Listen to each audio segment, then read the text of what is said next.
हमें कर्मों का फल नहीं बल्कि कर्म के पीछे के भावों का फल मिलता है। सब कुछ लूट लो लेकिन मजबूरी मत लूटो। हम कितने मासूम हैं। लॉकडाउन की खबर सुनते ही 2 रुपए का नींबू 10 रुपए में बेचने लगते हैं, 30 रुपए का प्याज 100 रुपए में बेचने लगते हैं, 25 का परवल 80 में बेचने लगते हैं। मरीजों के लिए ऑक्सीजन की कमी सुनते हैं तो ऑक्सीजन की कालाबाजारी शुरू कर देते हैं। हम मरीज को हजारीबाग से रांची पहुंचाने की बात देखते हैं तो 10 से 15 हजार रुपए मांग बैठते हैं। बनारस से गाजीपुर के लिए 10,000 मांगते हैं, मिर्जापुर से बनारस के लिए 5 से 10,000 मांगते हैं, नोएडा से दिल्ली के लिए 5,000 मांगते हैं। दम तोड़ते मरीजों की दुर्दशा देखते हैं तो रेमडेसिविर इंजेक्शन में पैरासीटामोल मिलाकर बेचने लगते हैं। हम जब मरीजों पर जान की आफत देखते हैं तो लाखों का बिल बनाकर चूसना शुरू कर देते हैं। हम मरीजों के लिए जरूरी दवाओं के नाम जानते हैं, फिर उनको स्टोर करना शुरू कर देते हैं। वास्तव में हम बहुत मासूम हैं या फिर लाशों का मांस नोचने वाले गिद्ध हैं। गिद्ध तो मरने के बाद अपना पेट भरने के लिए लाशों को नोचता है, पर हम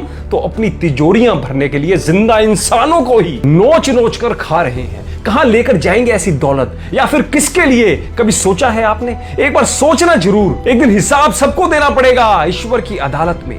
कच्छ के भूकंप के दौरान की एक सच्ची घटना आपको सुनाता हूं। जिगरा हो ना तो अंत तक बड़े ध्यान से सुनिएगा।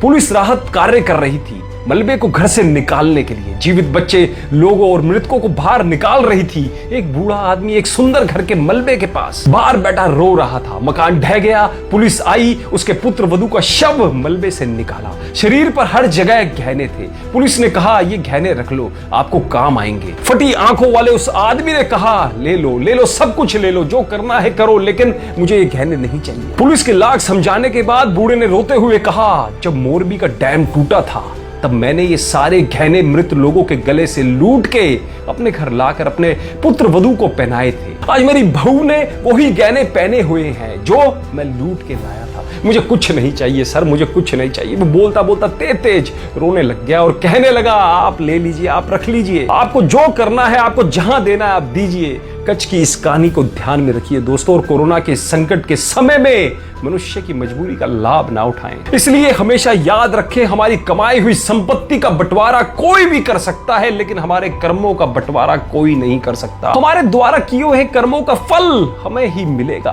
कर्म की गठरी लाद के जग में फिरे इंसान, जैसा करे वैसा भरे, विधि का यही विधान। कर्म करे किस्मत बने, कर्म करे किस्मत बने, जीवन का ये मर्म। प्राणी तेरे भाग्य में तेरा अपना कर्म। इसलिए कर्मों से डरिए, ईश्वर से नहीं। ईश्वर फिर भी माफ कर सकते हैं पर कर्म नहीं कर सकते। अटल सत्य है कि जैसे बछड़ा 100 गायों में अपनी मां को ढूंढ लेता है, उसी प्रकार कर्म भी अपने कर्ता को ढूंढ ही लेता है। आज नहीं तो कल अवश्य ढूंढ लेगा। दोस्तों, इस वीडियो को शेयर करके उन सभी अयोग्य लोगों को समझाएं जो जल्दी ही गलत काम करके करोड़पति बनना चाहते हैं, और वो भी ऐसी गलत शॉर्टकट तरीके से। और उन्हें समझाएं कि ये प्रकृति का न्याय, छल कपट और लालच में किए गए गलत कर्मों का परिणाम देर से सही पर मिलता अवश्य है। आपका एक मूल्यवान शेयर बहुतों की मानसिकता बदल सकता है। और आप ऐसे लोगों को क्या सीख देना चाहोगे जो लोगों का ऐसे समय में फायदा उठाते हैं? कमेंट के माध्यम से हमें जरूर बताइएगा।